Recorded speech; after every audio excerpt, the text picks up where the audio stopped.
Hi, everybody. I'm Hannah. We're back with the Joseph Palombo Center working on some educational content for neuroscience and psychoanalytic social work. I'm here with Joe today, and today we are talking about executive function disorders. So let's start out. How do executive function disorders show up? What do they look like? Well, thank you, Hannah. First of all, the whole area of executive function was really known for many years among neurological, among neurologists, but it didn't emerge as a learning disorder until about 15, maybe 18 years ago, when people began to notice that children and young adults had the disorder without the other neurological complications that were known to occur. So a lot of thinking has occurred during the past 15 years around this. So let me start, first of all, by giving you a sense what it looks like and begin with even young children. It's possible to identify the presence of executive function as early as 2 years of age, amazingly. And the test that the parents can give their child, not at 2, maybe at 3, is to say to the child, go up to your room, get the book that we were reading and get this other toy and come back down and I'll read the book to you. So the child goes up and then 10 minutes later, the child hasn't come down. You wonder, well, what's going on? Eventually mom goes up and says, what are you doing? And here's the child playing and having forgotten completely, what the parent had asked. Well, that begins a series of interactions between children and parents that will reflect on all the child's development. Because as the child grows up, more and more of those kinds of incidents will occur. At 8 or 10, mom will say, take the garbage out and don't forget to empty the dishwasher. Well, half an hour later, it isn't done. And mom gets upset or dad gets upset and says, why aren't you doing it? Well, I forgot. Most kids will respond, how could you forget that? Then the children are accused of being lazy, of being irresponsible, of not listening, being disobedient. They may even be punished for that. And there is little realization that the child, quote, isn't doing it on purpose, but is doing it because something in their brain isn't working quite as they expect. Then if we move up to junior high and probably in high school, the way the disorder manifests has to do with projects that kids have to complete. In the meantime, actually, let me supplement what I said about the younger kids. What parents find is that the kids lose gloves, hats, homework. Homework doesn't get returned to school. There is generally a disorganization in all of their activities. Their rooms are disasters, even though the parents may help clean it up every week or 2 weeks. Clothes are all over, papers are all over, drawers are stuffed with stuff that with their, there's a 2-week-old pizza under the bed, this kind of thing. So getting back to high school, kids have to really plan when to do their homeworks, what tasks they ought to complete. And the greatest example of the presence of the disorder is when sophomores or juniors are asked to do their junior theme. Now, what a junior theme requires is a set of steps that begin with an idea, and a series of steps that need to lead to the implementation of the idea so that the task gets completed. Well, usually kids with those disorders are very bright. They're very social. They don't have any problem socializing. If you want to have a discussion with them, they're sometimes brilliant and entertaining. But when you ask them to do a project, they come up with this brilliant idea. They're all excited about doing it. But what the project involves is, you have to first draw an outline of what the project is going to be. Then you have to do the research, the readings in order to gather the data to support whatever you're going to be saying.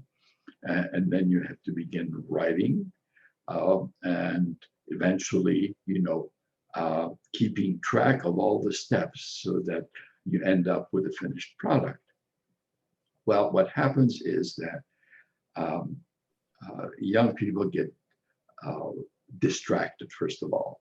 It's like, they start out with this idea and then they have another one and they pursue that and they pursue another one, and by the time the deadline comes up, they're still really playing with ideas and they haven't done the research. They haven't begun to really do any of the writing that's involved.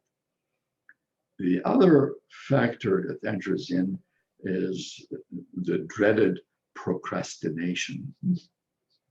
It's like, oh, I'll do it tomorrow. Oh, I have time. So what procrastination is about is that people with the disorder really lose track of time. They have very little sense of how long things will take to complete. And so they always think, oh, well, I can finish that in an hour, when in reality, it may take, 6 to 8 hours to finish a project. So in the meantime, the teachers are after the kids and, they're beginning to, their grades are affected. And what happens, unfortunately, in high school is these bright kids who cannot perform and who can't demonstrate, their abilities lose interest in school. They've been punished for not knowing. A negative attitude begins to develop about all things related to learning and academics. And then, they start to get off track. Oh, well, I don't have to finish high school. I can play in a band. That's the favorite one. I have this band that I'm putting together and we're going to be famous, we're going to record and, so the unfortunate thing is, unless people recognize that disorder, the careers of some of these kids really get totally derailed, and unfortunately they don't finish an education which is necessary for them to survive eventually. Now, even people who survive that, who crash homework, at midnight, the night before the deadlines are due, and make it through college, what happens after that continues to haunt them, really. What happens is it begins to affect relationships. You make a date and then you're an hour late, or you don't show up because you forgot, or you keep track of it. Eventually, even in close relationships, the husband or the wife or the partner begins to feel, oh, you're irresponsible. Why can't you keep track of this? Didn't you realize you couldn't write that check, that we're overdrawn and the bank is after us now because, we don't have enough money in there? Or, a common one is, have you mailed the bills? Oh my God, they're still in my pocket. I forgot. Um, a bunch of, behaviors that are perceived very negatively because they impact, the lives of the people involved. And so a lot of conflict results, a lot of, disruptions in relationships, so that the disorder, if not recognized, has a major impact on people's lives. So this really is how the disorder manifests. Now, unless you have some questions about how else it manifests, we can go on to discuss some of the underlying neurological issues that are involved. Yeah, I had one question, which was because there's obviously a lot of different executive functioning tasks, and you talked about a fair amount of them. Is there, to define this disorder, are there specific executive functioning tasks that kind of have to show up to be a disorder, or is it kind of variable? Someone who has this disorder may have certain executive functioning issues, but not others. Like, what kind of is the line for that? Good question. With these disorders, there's always a spectrum of severity, from mild to really severe. In the more severe ones, people's lives are disastrous, because it isn't just their personal space that is affected, it is their relationships, with their families, with friends that are disrupted. And also psychologically, people are affected, so that the effect there leads to personality problems that are quite profound in the more severe. Now, in the milder ones, there's a complication, which is that many of the people who have executive function also have ADHD. For a time, educators thought that the problem was the ADHD rather than a separate problem, because many of those involved paying attention, remembering, and not getting distracted, so that the perception of the disorder was really conflated with ADHD. We now know that people can have ADHD, but not the executive function disorder, or executive function and not ADHD. Although we don't have clear statistics, but many of the people who have executive function also have ADHD. This has implications because while ADHD can be helped with stimulant medication, executive function is not helped by any medication. So, Ritalin or the other medications that may help with attention, are minimally, have a minimal impact on the executive function. So now let's talk a little bit about some of the underlying sort of brain dysfunctions, as we might call them, that are involved. There are two major ones. The first one has to do with what we call working memory. Now, working memory is the technical term for short-term memory. Apparently, what happens with people with this disorder is that their short-term memory does not sort of register and encode what they hear or what they're told, so that there isn't sort of a reservoir of memory that gets stimulated to remember to do the task. Okay.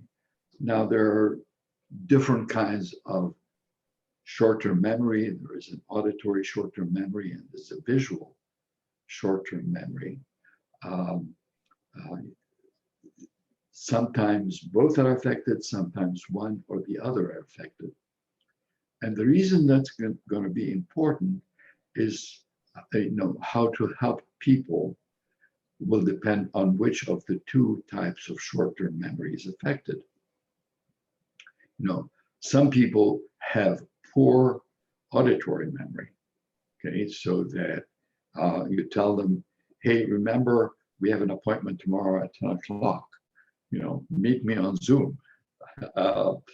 Well, 10 o'clock comes and, they've totally forgotten it. However, if you send them an email reminding them, the visual stimulus registers, and lo and behold, they show up. So that the visual can compensate for the auditory memory. People have good visual memory. So things like, keeping a calendar in front of you, like my favorite calendar, which has everything that's going to happen, is a constant reminder so that I can keep track of what I have to do every day. And I rely on that as a way of reminding me what to do. If I were to rely purely on sort of what I've heard, I would probably not show up today for our appointment because it would get lost in all of the stuff that I'm involved in and it would disappear. So short-term memory, or so-called working memory, is an important brain-based function that is weakened or highly impacted in people with the disorder. The other has to do with our frontal areas. Let me tell you a little bit of history. Neurologists had known about executive function for many, many, many years because people who had accidents that affected their frontal areas manifested the same problems of disorganization, failure to keep track, not being on time. People who had accidents before seat belts, where you get in an accident and your head goes through the windshield, the area that's impacted is your frontal areas. And we now know that many of the functions involved in planning, what we call the higher cognitive functions, are processed in the frontal areas. So the hypothesis is that people with executive function who don't have brain damage have a developmental deficit with which they're born. It's part of their endowment, their genetics, their what's called the heritability of some of that, because it does run into some families. So we know that if the frontal areas are impacted, then the whole idea of planning, implementing sort of an assignment for a task, becomes totally disrupted and difficult. Now, the other element has to do with attention. This is where the overlap with ADHD comes in. There are areas in the brain which keep us alert, keep us sort of heighten our ability to focus and concentrate on things. These are affected also in people with executive function, much as they are in people with ADHD. So that's where the overlap occurs. Although, well, you know, I just want to emphasize, we say that the two disorders are dissociable. That's the technical term for saying that they are two separate disorders that, overlap. So, do you have any questions about that before we go on to how to help people with that disorder? I guess one very specific question that I was thinking about is I've often heard task initiation being a executive functioning task. Yes. Is that an executive functioning task, and is that potentially part of the disorder? Yes. Well, task initiation has to do with procrastination. Mm-hmm. Yes, it's very much part of the disorder. It's like somehow either people, quote, don't remember that you've got to do it, or remember and put it off, Now, this brings up, I'm glad you mentioned that, because this brings up a very important issue, which is decision making. People with executive function, especially if it's fairly severe, have terrible time making decisions. You see that in high school kid. They have to choose a topic for their, project. And, what shall I do? Shall I do this? And they can spend endless weeks trying to, quote, decide what topic to choose. So initiation, decision-making are very much part of the problems that people with executive function have. Glad you brought that up. Now, what to do? In recent years, schools, the more sophisticated one particularly, have developed lots of programs for kids and for teachers to help students with those problems. Here in this area, the Rush Neurobehavioral problem, the Rush Neurobehavioral Center has an extensive program for children and adolescents and high schoolers to help them with that. Now, the major strategy behind all of the techniques that people use, and there are endless techniques. We could go into some of those, but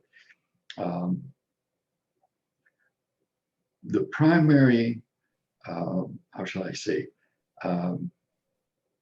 change that needs to occur for a person to sort of compensate for that, because you can't cure the disorder.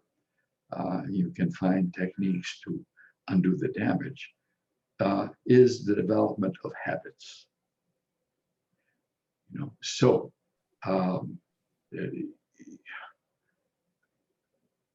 you develop very rigid, compulsive habits on how you start a task. For example, with high school kids, to teach them about studying and homeworks.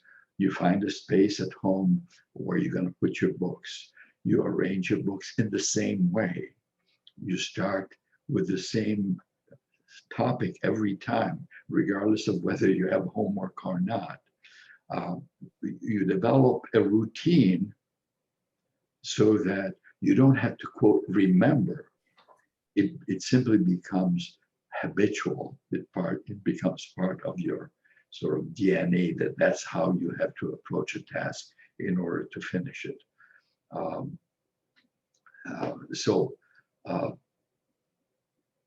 Developing habits, becoming obsessive, not obsessive compulsive, but obsessive about them, is that one way of sort of undoing some of the damage. that's one part. The other part has to do with techniques that we talked about, visual, for example, compensations or auditory compensations. Let's take the visuals ones first. Most of us rely on our space in terms of the visual inputs we get from, you know. So people with executive function don't see the mess that the rooms are in. You know, it's like for them, you know, having stuff on the floor isn't disorder. And so in order to undo that, they have to compensate by having things where they can see them in an orderly way. So you eliminate closet doors because closets attract, you know, stuff that gets put away and forgotten forever. You don't use dressers because dressers have drawers, and if you put stuff indoors, you forget them. So we recommend shelving, open shelving, in which, you know, habitually you put everything in the same place, so that you learn, you know, through repetition, that what you do is, you know, you use your space. You get used to seeing your space instead of just relying on remembering what to do. The other one, which has to do with the auditory, is, well, we all have nowadays iPhones with alarms. It's like I have to set my alarm 10 minutes before we meet so that I make sure that I get online and you know, be on time. It's a bother for some people to set multiple alarms, but the auditory stimulation is one way of remembering. There are a few others auditory ways in which you can sort of learn to remember. You know, clocks are the easiest one, and that. Yeah, my most used, there's a reminders app on iPhones, and I like that better than alarms because it stays on your phone until you dismiss it. So every time you check what time it is, every time you send a text, you see this, you know, right, whatever the reminder is. That's what I use. So that's obviously a visual rather than auditory, but yeah. Yes. Yeah. Now there is a little quirky thing that happens. Before iPhones, we used to recommend little diaries where you wrote down everything, and you kept a calendar where you wrote down things. Unfortunately, people with the disorder lose their calendars. Now, we don't see so many people losing their iPhones, you know, but people do misplace them at times. Just like they misplace car keys. Car keys are another source of, you know, trouble for people with executive function because they never put the keys in the same place. And one of the ways to compensate is to have someplace next to your door where you always put your car keys, because otherwise you will not remember where you put them last. And then you're into searching for them when you have to run an errand or you're late for an appointment, and things can get messed up. So, so that undoes some of the sort of brain-based damage.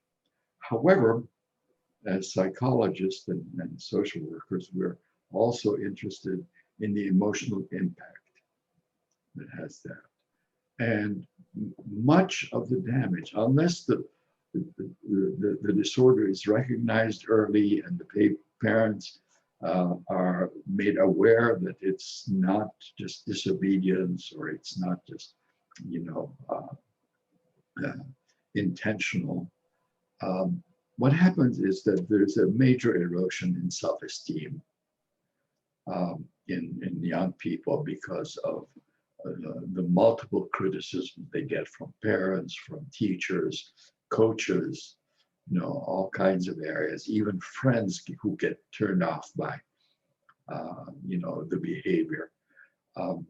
So that in therapy, aside from making sure that, the young person gets the help they need from an educational therapist or for someone who is knowledgeable about executive function disorder. There are tutors nowadays who specialize in that too. You need to sort of address the self-esteem problem. And depending on the child's age and level of sophistication, explaining to the child that you understand that, A, it's not that they're bad kids who are disobedient, but their brains don't work like everybody else's. It's like I remember, a 9-year-old to whom I was explaining that, and he said, "Oh, you mean my brain is broken?" Well, it's not that damaged, it's just different, and the fact that it is different causes problems. This really sort of what I call detoxifies the problem. It's no longer a toxic thing that weighs on you.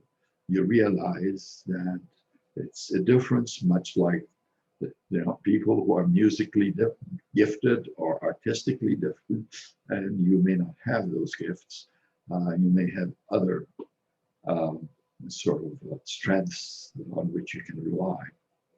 And so addressing those issues with people becomes very important. In adult relationships with partners or with spouses, who come with serious problems because one of the two has an executive function. My approach is to usually send the person who has the problem for neuropsychological testing. There are very sophisticated tests now that can identify the problem. And based then on the testing, demonstrating to the couple that, what's happened in the relationship is due to someone having a disorder, a disease, so to speak. And, remediating that is essential. It changes the dynamic in the relationship and, takes out the sting and the criticism that one partner directs to the other.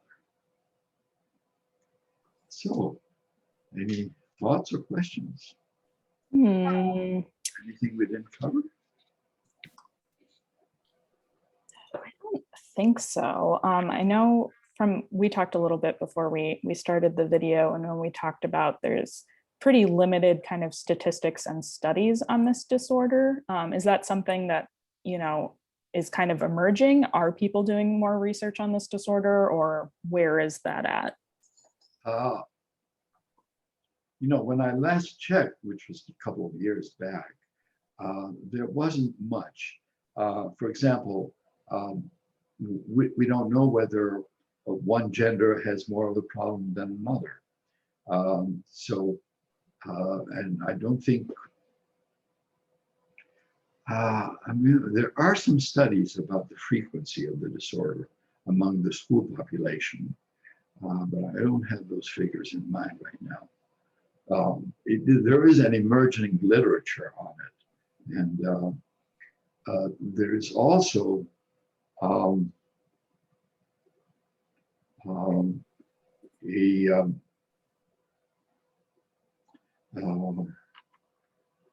I should have brought the book and the title with me. There's a book that describes, for parents. There are a couple of books for parents that describes the disorder from an early age and what to do about that. And there's even a test that people can take, adults can take, to discover whether or not they have that. a man by the name of Barkley, who has done a lot of work on ADHD and executive function, has come up with a test which can be self-administered, and you don't need a psychologist to administer it in order to find out. But the web is full of stuff like that that people can explore and get resources. Well, I think those were all my questions. Is there anything else kind of that you want to say about it, or? Well, thank you, and I hope this has been helpful to people. Yeah, thank you. And for our dear audience, we will see you again soon with more educational content. And with that, we'll see you next time. Thank you, Joe.